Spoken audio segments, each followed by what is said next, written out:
रात का समय था। चांदनी रात में गांव के बाहर की सड़कों पर सन्नाटा पसरा हुआ था।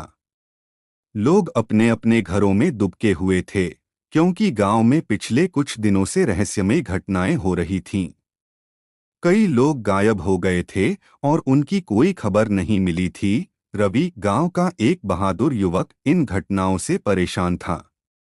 वह हमेशा से सत्य का पीछा करने में विश्वास रखता था और उसे यकीन था कि इन घटनाओं के पीछे जरूर कोई गहरी साजिश है।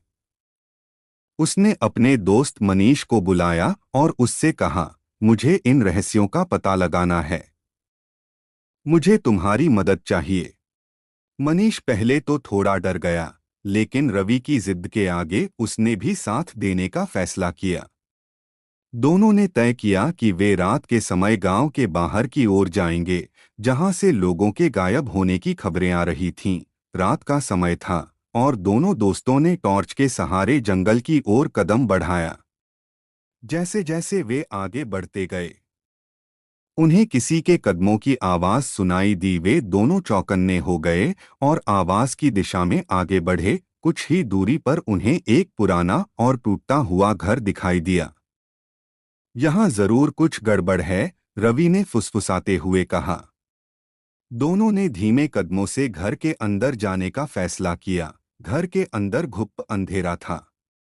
अचानक उन्हें किसी के रोने की आवाज सुनाई दी। दोनों ने एक दूसरे की ओर देखा और धीरे धीरे आवाज की दिशा में बढ़े। कमरे में पहुंचते ही उन्हें एक बूढ़ी औरत दिखाई दी, जो जमीन पर बैठी हुई थी और सिसक रही थी। माई, आप कौन हैं? मनीष ने धीरे से पूछा। बूढ़ी औरत ने अपनी आंसू भरी आंखें उठाईं और कांपते हुए बोली, मेरा नाम सावित्री है। मेरा बेटा पिछले हफ्ते गायब हो गया था। मैंने उसे बहुत ढूंढा, लेकिन वह कहीं नहीं मिला। रवि और मनीष ने एक दूसरे की ओर देखा। हम आपकी मदद करेंगे, माई, रवि ने दिलासा दिया। आप हमें बताएं कि आखिरी बार आपने उसे कहाँ देखा था। सावित्री ने कांपते हुए अपनी उंगली से जंगल की ओर इशारा किया। वह उस रात जंगल में गया था और फिर कभी वापस नहीं आया। रवि और मनीष ने फैसला किया कि वे उस जंगल में जाएंगे और सच का पता लगाएंगे। बूढ़ी औरत की आंखों में उम्मीद की एक किरण जाग उठी। जैसे ही वे जंगल में घुसे, एक अजीब सी ठंडक ने उन्हें घेर लिया। पेड़ों के बीच से आती हुई सर्द हवा ने उनकी हड्डियों में कंपकंपी पैदा कर दी। वे धीरे धीरे आगे बढ़ते गए और अचानक उन्हें एक औरत की चीख सुनाई दी। दोनों डर के मारे रुक गए। ये आवाज, ये तो माई की आवाज नहीं है, मनीष ने कहा। हमारे पास कोई और चारा नहीं है। हमें देखना होगा, रवि ने मनीष को हिम्मत दिलाते हुए कहा। दोनों ने टॉर्च की रोशनी में आवाज की दिशा में कदम बढ़ाए। जंगल के बीचों बीच उन्हें एक गड्ढा दिखाई दिया। गड्ढे के किनारे पर एक लाल साड़ी में लिपटी हुई औरत बैठी थी, जिसका चेहरा नीचे झुका हुआ था। रवि ने आगे बढ़कर औरत से पूछा, आप कौन हैं? क्या आप ठीक हैं? औरत ने अपना चेहरा उठाया और दोनों के रोंगटे खड़े हो गए।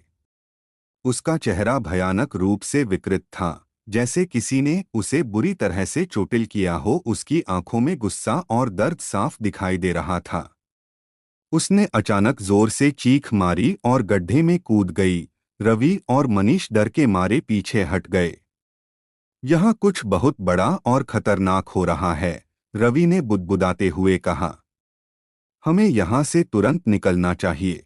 दोनों ने दौड़ते हुए गांव की ओर वापसी की। जैसे ही वे गांव पहुंचे, उन्हें गांव के बुजुर्ग मुखिया से सामना हुआ।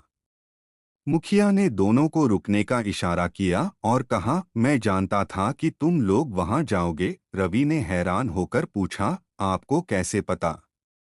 मुखिया ने एक गहरी सांस ली और कहा, वह औरत कोई और नहीं बल्कि सावित्री ही थी। उसने अपने बेटे की हत्या की थी और अब वह एक श्रापित आत्मा बनकर वहां भटक रही है। रवि और मनीष के चेहरों पर हैरानी और डर के भाव थे। तो वह औरत कौन थी जिसे हमने जंगल में देखा?